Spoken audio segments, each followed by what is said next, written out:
कौन था ये नौजवान जिन्होंने हमारी बीएसएफ को दौरा दौरा के लचर लचर के भागने के लिए मजबूर किया।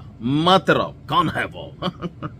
আমার কাছে মনে হয় মাঝে মাঝে বাংলাদেশের জনগণ এমন এমন কিছু ঘটনা ঘটাই দেন, আর এই ঘটনার পরে ভারত নড়ে চড়ে বসে।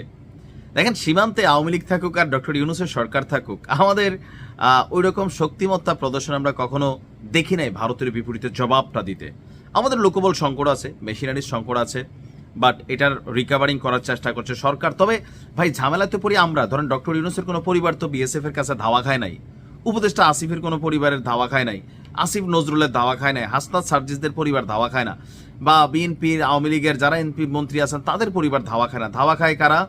গরিব মানুষরা, যারা ওই এলাকায় বসবাস করে, কাজকর্ম নাই, সোরা সালানি বিভিন্ন কর্মকাণ্ডে জড়িত হয়ে যায়, আর প্রভাবশালীদের বিভিন্ন শেল্টারে কাজ করলেও মাঝে মাঝে জীবনটা দিতে হয়। বাট এবার ভিন্ন ঘটনা ঘটেছে।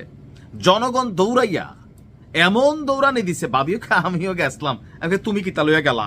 ফিসাটা লইয়া গেছলাম, ফিসাটা। তো এরকম যার কাছে যা কিছু ছিল, যখন পরিস্থিতি খারাপ দেখছে, লেজ গুটিয়ে দৌড়ে সীমান্তের ওইদিকে গেছে, সাহস করে ঢুকিয়া গেছিল বাংলাদেশে। আমাদের প্রতিবাদ জানাইছে কিনা জানি না। সিলেটের জকিগঞ্জ সীমান্ত দিয়ে বাংলাদেশের ভেতরে ঢুকে আমাদের যারা কৃষক আছেন স্থানীয়, তাদের ফসল রক্ষায় দেওয়া কিছু খুঁটি উপড়ে ফেলে ফেইকা ফেলছিল ভারতীয় সীমান্তরক্ষীর বাহিনী বিএসএফ এর একটি দল।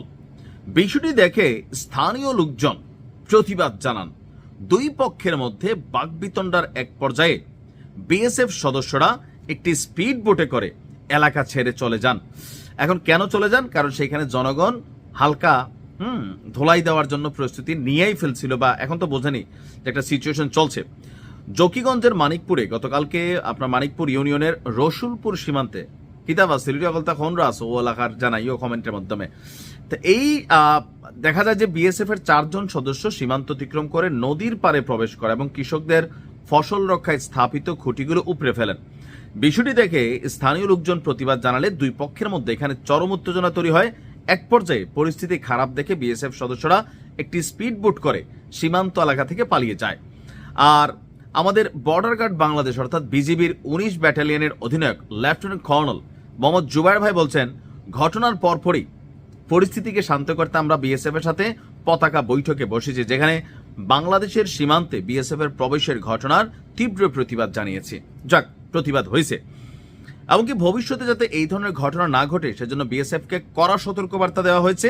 সীমান্ত এলাকায় বিজিবির টহল এবং নজরদারি বাড়ানো হয়েছে। যারা ওই এলাকা দিয়ে, আবারও বলি, বিএসএফ এই ঝাল মিটাবে যদি আপনি সুযোগ দেন। বিশেষ করে আমাদের যারা দরিদ্র ভাই বোনেরা আছেন, মা বোনেরা আছেন, পেটের তাগিদে, বাঁচার তাগিদে এই রাষ্ট্রে অনেক সরকার আসতে গেছে, আপনাদের ভাগ্য বদলায় নাই, বদলাবেও না। তো সেই ক্ষেত্রে নিজেরাই নিজেদের ভাগ্য বদলার আশায় যারা ভারতে ঢুকে চোরা কারবারি অ্যাক্টিভিটিজের সাথে জড়িত আছেন, এখন পেটের দায়ে করতেছেন বুঝি। ওই চেয়ারম্যান এটা বলে, উপজেলা চেয়ারম্যান ওইটা বলে, এলাকার অমুক নেতা এটা বলে, কিন্তু ভাই বিএসএফ এর একটা গুলিতে জীবনটা চলে যাবে। আল্লাহর ওয়াস্তে অন্তত এই সময়টা এই সীমান্ত দিয়ে কোনো ধরনের অ্যাক্টিভিটিস করেন না। কারণ আমরা যখন নিউজটা নিয়ে এখন এনজয় করতেছি, এগুলো তারা দেখতেছে, তাদের গায়ে গোসা আসবে। আবার এই ঘটনা ভিডিও একটা ভাইরাল হয়েছে, তাদের গায়ে গোসা আসবে। ওই 4 জন বিএসএফ বাংলাদেশের নাম শুনলে এদের মেজাজ গরম হবে, বাংলাদেশে দেখলে ঠকে দিবে কিন্তু। সো সাবধান থাকুন, ভালো থাকুন। আসসালামু আলাইকুম।